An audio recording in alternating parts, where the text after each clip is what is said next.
Hello friends, जय माता दी। कैसे हैं आप सब दोस्तों। भादो माह के कृष्ण पक्ष की एकादशी तिथि यानी 11 है और इस एकादशी पर शास्त्रों में भगवान विष्णु के ऋषिकेश स्वरूप के पूजन का विधान आता है। भगवान मधुसूदन के अनुसार अजा एकादशी सब प्रकार के पापों का नाश करने वाली है और इससे पूर्व महर्षि गौतम ने अजा एकादशी का ज्ञान चक्रवर्ती राजा हरिश्चंद्र को दिया था। अर्जुन कहते हैं, हे पुंडरीकाक्ष, मैंने श्रावण माह के शुक्ल पक्ष की एकादशी अर्थात पुत्रदा एकादशी का सविस्तार वर्णन सुना। अब आप कृपा करके भादो माह के कृष्ण पक्ष की एकादशी के विषय में बतलाइए। इस एकादशी का क्या नाम है, इसके व्रत का क्या विधान है, इसको करने से किस फल की प्राप्ति होती है। तब श्री कृष्ण भगवान कहते हैं, हे कुंती पुत्र, भादो माह के कृष्ण पक्ष की एकादशी को अजा एकादशी कहते हैं। इसका व्रत करने से सभी प्रकार के पाप नष्ट होते हैं। इस लोक में और परलोक में मदद करने वाली इस एकादशी व्रत के समान संसार में कोई दूसरा व्रत नहीं है। अब ध्यान पूर्वक इस एकादशी का महात्म्य श्रवण करो। पौराणिक काल में भगवान श्री राम के वंश में अयोध्या नगरी में एक चक्रवर्ती राजा हरिश्चंद्र नाम के राजा हुए थे। राजा अपनी सत्यनिष्ठा और ईमानदारी के लिए प्रसिद्ध थे। एक बार देवताओं ने इनकी परीक्षा लेने की योजना बनाई। राजा ने स्वप्न में देखा कि ऋषि विश्वामित्र को उन्होंने अपना राजपाट दान कर दिया है। सुबह विश्वामित्र वास्तव में उनके द्वार पर आकर कहने लगे कि तुमने स्वप्न में मुझे अपना राज्य दान कर दिया है। राजा ने सत्यनिष्ठ व्रत का पालन करते हुए संपूर्ण राज्य विश्वामित्र को सौंप दिया। दान के लिए दक्षिणा चुकाने हेतु राजा हरिश्चंद्र को पूर्व जन्म के कर्म फल के कारण पत्नी, बेटा एवं खुद को बेचना पड़ा। हरिश्चंद्र को एक डोम ने खरीद लिया जो शमशान भूमि में लोगों के दाह संस्कार का काम करवाता था। स्वयं वह एक चांडाल का दास बन गया। उसने इस चांडाल के यहाँ कफन लेने का काम शुरू किया, किंतु उसने इस आपत्ति के काम में भी सत्य का साथ नहीं छोड़ा। जब इसी प्रकार उसे कुछ वर्ष बीत गए तो उसे अपने इस नीच कर्म पर बड़ा दुख हुआ और वह इससे मुक्त होने का उपाय खोजने लगा। वह सदा इसी चिंता में रहने लगा कि मैं क्या करूं, किस प्रकार इस नीच कर्म से मुक्ति पाऊं। तो एक बार की बात है, वह इसी चिंता में बैठा था कि गौतम ऋषि उसके पास पहुंचे। हरिश्चंद्र ने उन्हें प्रणाम किया और अपनी दुख भरी कथा सुनाने लगे। राजा हरिश्चंद्र की दुख भरी कहानी सुनकर के महर्षि गौतम भी अत्यंत दुखी हुए और उन्होंने राजा से कहा, हे राजन, भादो माह के कृष्ण पक्ष की एकादशी का नाम अजा है। तुम इस एकादशी का विधान पूर्वक व्रत करो तथा रात्रि का जागरण करो। इससे तुम्हारे सभी पाप नष्ट हो जाएंगे। महर्षि गौतम इतना कहकर आलोप हो गए और अजा नाम की एकादशी आने पर राजा हरिश्चंद्र ने महर्षि के कहे अनुसार विधान पूर्वक उपवास किया, रात्रि जागरण किया और इस व्रत के प्रभाव से राजा के सभी पाप नष्ट हो गए। उस समय स्वर्ग में नगाड़े बजने लगे, पुष्पों की वर्षा होने लगी। उन्होंने अपने सामने ब्रह्मा, विष्णु, महेश तथा देवेंद्र आदि देवताओं को खड़ा पाया और उन्होंने अपने मृतक पुत्र को जीवित और पत्नी को राजसी वस्त्र तथा आभूषणों से परिपूर्ण देखा। व्रत के प्रभाव से राजा को पुनः अपने राज्य की प्राप्ति हुई और वास्तव में ऋषि ने राजा की परीक्षा लेने के लिए यह सब कौतुक किया था, परंतु अजा एकादशी के व्रत के प्रभाव से ऋषि द्वारा रची गई सारी माया समाप्त हो गई और अंत में हरिश्चंद्र अपने परिवार सहित स्वर्ग लोक हो गए। तो बोलिए श्री हरि विष्णु भगवान की जय। तो जो मनुष्य इस उपवास को विधान पूर्वक करते हैं, रात्रि जागरण करते हैं, उनके सभी पाप नष्ट होते हैं, अंत में स्वर्ग लोक की प्राप्ति करते हैं और इस एकादशी व्रत की कथा के श्रवण मात्र से ही अश्वमेघ यज्ञ के बराबर फलों की प्राप्ति होती है। हे राजन, यह सब अजा एकादशी के व्रत का प्रभाव ही था और इस बार ये खास एकादशी भादो माह के कृष्ण पक्ष की एकादशी 22 अगस्त सोमवार को सुबह 3:35 पर शुरू हो रही है और इसका समापन 6 पर 23 तारीख मंगलवार को हो रहा है। सूर्य उदय 5:54 पर हो रहा है। ऐसे में उदय तिथि के आधार पर अजा एकादशी का व्रत 23 अगस्त को रखा जाएगा। इस बार सिद्धि और त्रिपुष्कर योग भी है अजा एकादशी के दिन। ये दोनों ही योग पूजा पाठ की दृष्टि से बहुत शुभ फलदायी हैं। 23 अगस्त को सिद्धि योग सुबह से लेकर दोपहर को 12:38 तक है। वहीं त्रिपुष्कर योग सुबह 10:44 से लेकर 24 अगस्त को सुबह 5:55 तक है। अतः जो लोग भी 23 अगस्त को एकादशी व्रत रख रहे हैं, भगवान विष्णु की पूजा आपको सुबह कर लेनी चाहिए, क्योंकि इस समय सिद्धि योग और त्रिपुष्कर योग रहेगा। इस दिन का राहु काल आपको 3:38 से लेकर शाम को 5:15 तक है। और जो लोग भी 23 अगस्त को अजय एकादशी का व्रत रखेंगे, वो लोग 24 अगस्त को सुबह 5:55 से लेकर 8:30 के बीच तक पारण करके व्रत को पूरा कर लेंगे। इस दिन द्वादशी तिथि सुबह 8:30 तक ही है। और मैरिड लाइफ में सक्सेस के लिए इस दिन जो लोग भी बहुत सारी परेशानियों से गुजर रहे हैं, पति पत्नी आपस में झंझट हो रहा है, उन सबको आज के दिन अपने बेडरूम में पीले रंग की चादर बिछानी चाहिए। रात्रि में जब आप शयन करेंगे एकादशी की पहली रात्रि को, तो बहुत सारी सात्विकता के साथ रहना चाहिए। सात्विक ही भोजन करें, ब्रह्मचर्य का पालन करते हुए सोना चाहिए। और एकादशी के दिन सुबह जल्दी उठना चाहिए, अपने हथेलियों के दर्शन करें, धरती माँ को प्रणाम करें। इसके बाद अपने घर के मुख्य द्वार की साफ सफाई आदि करके हल्दी के जल का छिड़काव करना चाहिए। तोरण लगाइए, रंगोली सजाइए। ध्यान रखना चाहिए इस दिन लकड़ी का दातुन नहीं करना चाहिए। नींबू, जामुन, आम के पत्ते लेकर चबा लीजिए। उंगली से कंठ को साफ करना चाहिए। इस दिन वृक्ष से पत्ता तोड़ना वर्जित है, तुलसी भी तोड़ना वर्जित है। और इसीलिए जो भी पत्ता अपने आप नीचे गिरा हुआ हो उसको लेकर सेवन करना चाहिए। यदि ऐसा कुछ नहीं है तो 12 बार कुल्ला कर ले, लेकिन नहीं करना चाहिए। बाकी आजकल सभी लोग ब्रश करते हैं तो कर सकते हैं, लेकिन पत्ते नहीं तोड़ना है, इस बात का ध्यान रखें। सुबह इसके बाद आपको सुबह तीर्थों के जल में स्नान करना चाहिए। तीर्थों का जल ना हो तो घर में ही गंगा जल, थोड़ी सी 1 चुटकी हल्दी डाल करके स्नान कीजिए। स्नान करने के बाद स्वच्छ वस्त्र धारण करने चाहिए और नीले काले वस्त्र धारण ना करें। पीताम्बरधारी है भगवान, तो इस दिन आपको भगवान की पूजा में सभी चीज़ें पीली पीली करनी चाहिए और खुद भी आपको पीले वस्त्र धारण करने चाहिए। वस्त्र स्वच्छ धुले हुए हों, इस बात का ध्यान रखें। पुराने गंदे वस्त्र नहीं पहनने चाहिए। और सूर्य देवता को इसके बाद 1 लोटा जल अर्पित करना चाहिए। सूर्य देव को 1 लोटा जल अर्पित करेंगे, उसमें ओम तुष्टाय नमः क्या बोलेंगे। आज के दिन आपको ओम तुष्टाय नमः, अदरवाइज आप ओम आदित्याय नमः, ओम भास्कराय नमः, ओम सूर्याय नमः, ओम भूर्भुवः स्वः तत्सवितुर्वरेण्यं भर्गो देवस्य धीमहि धियो यो नः प्रचोदयात्, इस प्रकार से बोलते हुए गायत्री का जप करते हुए आपको सूर्य देवता को जल अर्पित करना चाहिए। और फिर उसी लोटे में जल ले लीजिए, दक्षिण मुखी हो जाइए, यानी अपने सूरज भगवान को जिधर जल दिया है उससे राइट टर्न ले लीजिए और 1 लोटा जल अपने पितृदेव को अर्पित करना चाहिए। पितृदेव के जल के लोटे में काले तिल हो सके तो अवश्य डालें और ओम सर्वेभ्यो पितृभ्यो नमो नमः या फिर पितृ पितरानी की जय, पितृ पितरानी की जय, इस प्रकार से बोलते हुए आपको जल अर्पित करना चाहिए। इसके बाद अपने घर के पूजा स्थल पे आ जाइए, साफ कीजिए उसे, संकल्प करें। कैसे संकल्प लेते हैं एकादशी का, दाहिने हाथ में थोड़ा सा फूल ले लीजिए, जल ले लीजिए, बोलिए आज मैं किसी भी दुराचारी, चोर, पाखंडी व्यक्ति से बात व्यवहार नहीं करूँगा, किसी से कड़वी बात नहीं कहूँगा, किसी को दिल नहीं दुखाऊंगा। गौ हो, ब्राह्मण हो, निर्धन व्यक्ति हो, इनको दान करके प्रसन्न करने की कोशिश करूँगा और भगवान विष्णु का स्मरण कर प्रार्थना करूँगा, हे त्रिलोकी नाथ मेरी लाज आपके हाथ, मुझे इस प्रण को पूरा करने की शक्ति देना। और यदि भूलवश इस दिन किसी निंदक से बात हो जाती है तो भगवान श्री सूर्य नारायण के दर्शन कर धूप दीप से श्री हरि की पूजा कर क्षमा मांग लेनी चाहिए। इसके बाद भगवान की फोटो हो, प्रतिमा हो, जो भी हो आपके पास, उसको पीला वस्त्र बिछाकर या लाल भी बिछा सकते हैं, सफ़ेद बिछा सकते हैं और इसे स्थापित करना चाहिए। और फिर भगवान विष्णु की अगर अष्ट धातु की सिद्ध मूर्ति हो तो उसकी पूजा करना सर्वश्रेष्ठ माना जाता है, और नहीं तो आप जो भी तस्वीर आदि है उसे स्थापित कर ध्यान करें। ध्यान कैसे करेंगे, शांताकारं भुजग शयनम पद्मनाभम सुरेशम विश्वाधारम गगन सदृशम मेघवर्णम शुभांगम लक्ष्मीकांतम कमलनयनम योगिर्भि ध्यान गम्यम वंदे विष्णु भवभयहरम सर्वलोकैकनाथनम। इस प्रकार से बोलिए विष्णु भगवान की जय बोलते हुए आपको उनका वाहन करना चाहिए, ध्यान करना चाहिए। इसके बाद आपको विष्णु भगवान की प्रतिमा आदि को पंचामृत से स्नान करना चाहिए। पंचामृत सभी जानते हैं, दूध, दही, घी, चीनी, शहद, इसको मिला करके पंचामृत बनाइए, चाहे तो अलग अलग स्नान कराइए। और पंचामृत स्नान के बाद हमेशा अष्टगंध से फिर शुद्ध जल से आपको स्नान अवश्य कराना चाहिए।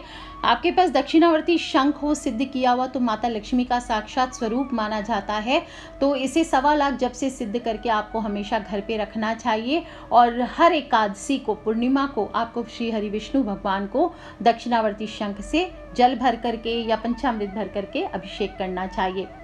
स्नान कराने के बाद भगवान को अच्छे से पोंछ लीजिए साफ जल से स्नान कराने के बाद। और पीले वस्त्र, क्योंकि भगवान पीताम्बरधारी हैं, उन्हें पीले वस्त्र धारण कराना चाहिए। और पुष्प आदि चढ़ाइए, इंद्र जौ चढ़ा सकते हैं, चंदन चढ़ाएं, जनेऊ चढ़ाएं, केसर से रंगे हुए आप पीले चावल चढ़ा सकते हैं या फिर सफ़ेद तिल आपको चढ़ाने चाहिए। हरिद्रा इस दिन चढ़ानी चाहिए भगवान को, पीली हल्दी आपको चढ़ानी चाहिए, पीले रंग के फूलों से श्रृंगार कीजिए। और जो भी भोग बनाएंगे वो भी ट्राई करें कि पीले हों। आप चाहें तो केसर के ताल मखाने की फलाहारी खीर बना सकते हैं, आप चाहें तो केला, आम, जो भी पीला, खरबूजा, ये पीले रंग के फल आप उनको अर्पित कर सकते हैं। 11 केलों का भोग इस दिन लगाना चाहिए आपको। बाद में इन केलों को आप प्रसाद के रूप में गरीबों में बांट सकते हैं, स्वयं नहीं खाना चाहिए। और 1 आलू रखना है आपको। क्या करना है, कच्चा हुआ या उबला हुआ वो आप डिसाइड करेंगे, क्योंकि आगे जो मैं उपाय बताऊंगी आलू के, उसके हिसाब से आप डिसाइड कर लीजिए आप कच्चा आलू रखना चाहते हैं या उबला हुआ रखना चाहते हैं। और जो भी भोग लगाएंगे, सुख समृद्धि चाहते हैं तो हर भोग में आपको तुलसी पत्र अवश्य चढ़ाना चाहिए। इस दिन ध्यान रखना है तुलसी पत्र तोड़ा नहीं जाता, और तुलसी पत्र को बासी भी नहीं मानते, तो पहले से चढ़ाया गया या पहले से टूटा हुआ तुलसी का पत्ता फिर से धो करके आप भगवान को अर्पित कर सकते हैं। और पूजा के बाद जो भी आप भोग लगाएंगे इसे आप प्रसाद के तौर पे बांट सकते हैं। धूप दीप जलाएं, चंदन आदि सुगंधित जो भी पदार्थ हैं उसको आप धूप में यूज़ कीजिए। नैवेद्य का भोग लगाइए और पान, सुपारी, लौंग, नारियल, पीले रंग की मिठाई आदि भोग लगा करके आपको भगवान के सामने सभी चीज़ें स्थापित करने के बाद, अच्छा एक चीज़ और है, जो लोग भी प्रोफेशनल सक्सेस चाहते हैं और आपके पास कोई भी तांत्रिक चीज़ें हैं जैसे हत्ता जोड़ी हुआ, सियार सिंगी हुआ, श्री यंत्र हुआ, मृग कस्तूरी हुआ, पीली लक्ष्मी कौड़ियाँ हुए, गोमती चक्र हुए, इनको आपको स्थापित करना चाहिए। और जैसे हमेशा बताती हूँ, इनको स्थापित करके आपके मन में अगर कोई विशेष मनोकामना है तो इसको स्थापित करके आप 1 चुटकी सिंदूर चढ़ाइए, 1 इलायची चढ़ाइए, 2 लौंग, 1 कपूर की टिक्की चढ़ाइए और फिर 108 बार आपको बोलना चाहिए अक्क हत्ता जोड़ी मम कार्य सिद्धि कुरु कुरु स्वाहा। क्योंकि आधे से ज़्यादा लोग हत्ता जोड़ी मंगा के रख रखा है, उनको ये भी नहीं पता है कि इसको आगे यूज़ कैसे करना है। तो इस प्रकार से आपकी मनोकामना बोलते हुए आज से शुरू करके चाहे तो आप 40 दिन तक रोज़ इस उपाय को कीजिए। आप देखिए आपकी जो भी विशेष मनोकामना है अवश्य पूर्ण होगी। आप चाहें तो कोई विशेष काम में घर के बाहर जाते हैं तो एक घर में 1 हत्ता जोड़ी इनफ होती है। आप चाहें तो पर पर्सन के हिसाब से रख सकते हैं, लेकिन अगर एक ही हत्ता जोड़ी है तो प्रत्येक मेंबर एक घर का इसको यूज़ कर सकता है, इस बात का ध्यान रखें। और कपूर की टिक्की इसमें अवश्य जलाएं। पहले के पूजन की अगर कपूर की टिक्की, लौंग, इलायची वगैरह पड़ी हुई है, बची हुई है, तो उन सबको लेकर के आप या तो प्रसाद के तौर पे खाया जा सकता है, जो लौंग इलायची उसको और कपूर को जला देना चाहिए, और नहीं तो आप सारी चीज़ें अपने सिर से वार के गेट के बाहर ले जाके भी जला सकते हैं। इसके बाद अगर आपके पास कोई भी सिद्ध चीज़ें नहीं हैं जैसे हत्ता जोड़ी वगैरह, तो ऐसे में क्या करना है, आपको 1 चम्मच धनिया ले लीजिए, जो सूखा गोटा धनिया होता है वो आपको भगवान के सामने रखना चाहिए आज के दिन, और फिर उस पर आप बैठ करके जप कर सकते हैं। मंत्र आप कोई भी ले सकते हैं, ओम ऋषिकेशाय नमः, ओम श्रीनिवासाय नमः, इन मंत्रों का जप भी आज के दिन किया जाता है। और फिर अगर मानसिक कष्ट ज़्यादा हो गया आपके घर में तो आज के दिन आपको उबला हुआ आलू, 1 आलू को बॉईल कर लीजिए छिलका सहित, आपको छीलना नहीं है, छिलका सहित आपको श्रीहरि पर चढ़ाना है। और कैसे चढ़ाना है, पहले उसको बॉईल कर लेंगे, इसके बाद उसमें या बॉईल करते वक्त ही आप उसमें 2 चुटकी हल्दी डाल दीजिए और फिर उसको उबालिए, तो आलू पीले हो जाएंगे। तो वो आलू का आपको भगवान के सामने रखना है और 4 लौंग उसमें आपको घुसा देनी है। इसके बाद तुलसी की माला से जप करना शुरू करें। ओम वासुदेवाय नमः, ओम अंग वासुदेवाय नमः, ओम आंग संकर्षणाय नमः, ओम अंग प्रद्युम्नाय नमः, ओम अह अनिरुद्धाय नमः, ओम नारायणाय नमः। ये मंत्र आपको एक साथ बोलने हैं। इस बात का ध्यान रखें। और बाद में वो जो आलू है उसको अपने सिर के ऊपर से घुमा करके, या जिसके ऊपर भी बहुत ज़्यादा मानसिक कष्ट है उसके ऊपर से घुमा करके आपको गौ माता को खिला देनी है। दोस्तों, एक और उपाय आप कर सकते हैं। क्या करना है, इसमें भी बड़ा आसान सा उपाय है। एक आलू ले लीजिए, आलू कच्चा हो कोई दिक्कत नहीं है। आलू को छील लेना है आपको, ऊपर की जो स्किन है वो उतार लेनी है, और फिर इस आलू के ऊपर आपको एक काला कपड़ा लपेट देना है। इस आलू के ऊपर आप काला कपड़ा लपेटने के बाद 3 बार कलावा लपेट दीजिए, और फिर एक पीपल का पत्ता ले लीजिए, उसके ऊपर इस आलू को रख देना है, और फिर तिल के तेल के साथ इस आलू के सामने आपको एक दिया जलाना है। इसके बाद वहीं पर आसन लगा करके बैठ जाइए, और 450 बार आपको एक मंत्र का उच्चारण करना है। वही मंत्र, ओम अंग वासुदेवाय नमः, ओम अंग संकर्षणाय नमः, ओम अंग प्रद्युम्नाय नमः, ओम अनिरुद्धाय नमः, ओम नारायणाय नमः। इस प्रकार से अगर नहीं बोल सकते इतना सारा तो नॉर्मल बोलिए, ओम नमो नारायणाय, श्रीमन नारायण नारायण हरि हरि, ओम हुं विष्णवे नमः। इस प्रकार से बोल करके मंत्र का आपको जप करना है। इसके बाद आपको सारी पूजा कंप्लीट करने के बाद आरती वारती जो भी करना है कर लीजिए। नहीं भी करना चाहते, सिर्फ उपाय करना चाहते हैं, तो जो पीपल का पत्ता आपने लिया है उसको बाद में अपनी तिजोरी में, पर्स में, धन के स्थान पर, या दुकान के गल्ले आदि में, या फैक्ट्री के गल्ले आदि में रख सकते हैं। जो स्टूडेंट्स हैं वो इसे अपने टेक्स्ट बुक में रख सकते हैं। और जो आलू है जिस पे आपने कपड़े और कलावा लपेटा है उसे किसी पीपल के नीचे आपको रख करके आ जाना है। आप चाहें तो बहते जल में आप इसे बहा सकते हैं, या फिर आप किसी खाली ज़मीन में इसको गाड़ सकते हैं। आप देखेंगे आप चाहें तो इसे चौरस्ते पे भी रात में छोड़ करके आ सकते हैं। अगर और कोई उपाय नहीं है खाली ज़मीन पर, आप देखेंगे आपके जीवन से सभी प्रकार के कलेश और परेशानियों से आपको शांति मिलती है। अगर आपके घर में धन की प्रॉब्लम है तो आपके घर में धन का आगमन तेज़ी से बढ़ने लगता है। बरकत नहीं हो रही है तो बरकत बढ़ जाती है। इसके अलावा भी दोस्तों आप आलू से उपाय कर सकते हैं। बहुत ही खूबसूरत एकादशी है, और जैसे कुछ लोग होते हैं उनकी लोग बात नहीं मानते, इज्जत नहीं करते, मान सम्मान में कमी आ रही है, आपका दुर्भाग्य पीछा नहीं छोड़ रहा है, कर्ज बढ़ता जा रहा है, इंटरव्यूज़ आप जाते हैं जॉब के लिए क्लियर नहीं कर पाते हैं, किसी खास पर्सन से जैसे आपकी सासू माँ हो या बहू हो, पति पत्नी हो, या और भी कोई लीगल रिश्ता हो जिसमें प्यार और विश्वास में कमी हो गई है, और तो आपको ये उपाय करना है। और इसको करने के लिए आपको 3 चीज़ चाहिए। सिर्फ क्या चाहिए, आसानी सी चीज़ है, एक चाकू चाहिए आपको, एक काले रंग की पेन चाहिए, और एक आलू चाहिए। अब सबसे पहले कोई शांत या खाली कमरा ले लीजिए जहाँ पे पूरे ध्यान से आप इस साधना को कर सकते हैं। कमरे में एक सफ़ेद चादर बिछा लीजिए या कपड़े का आसन ले लीजिए, उस पर बैठ जाइए। मुख आपका पश्चिम मुखी होना चाहिए या फिर दक्षिण मुखी होना चाहिए। अब आपको आलू पर काले पेन से उस व्यक्ति का या स्त्री का या पुरुष का नाम लिखना है जिससे आप पसंद करते हैं, या जिसको वश में करना चाहते हैं, या फिर जिसको आप दबाना चाहते हैं। उसका नाम लिखें और उम्र लिखें, ठीक है। उसका उम्र अगर आपको पता है तो वो लिख दीजिए, और पेन से, काले पेन से आलू के ऊपर लिखना है आपको। और साथ साथ में अगर कोई ये वशीकरण का है, जैसे कि पति पत्नी का आपस का है, पति नहीं मानते, तो स्त्री को या पुरुष को चाहिए वो अपना नाम और उम्र भी साथ में लिख दे। और फिर उस आलू को अपने सिर के ऊपर से 7 बार फिरा ले, और फिर ओम ओम हरि ओम भगवते वासुदेवाय नमः इस मंत्र से आपको बोल करके 11 माला बोल करके अभिमंत्रित कर लेना है। और फिर रात को आपको इस आलू को अपने सिरहाने रख करके सो जाना है। अगली सुबह जब सूर्य उदय होगा उस समय आलू के 4 टुकड़े कर लेने हैं। और अब क्या करना है आपको, जो 2 हिस्से हो गए आपके आलू को आपने बीच में से काट दिया, तो एक हिस्सा जो है, तो अगर वो आपके घर के ही मेंबर हैं तो उसके सिर से वार लीजिए चुपचाप, और नहीं तो उनके सामने से आपको लेके जाना है, या फिर कोई पड़ोस का इंसान है तो उसके सामने से ले जा सकते हैं।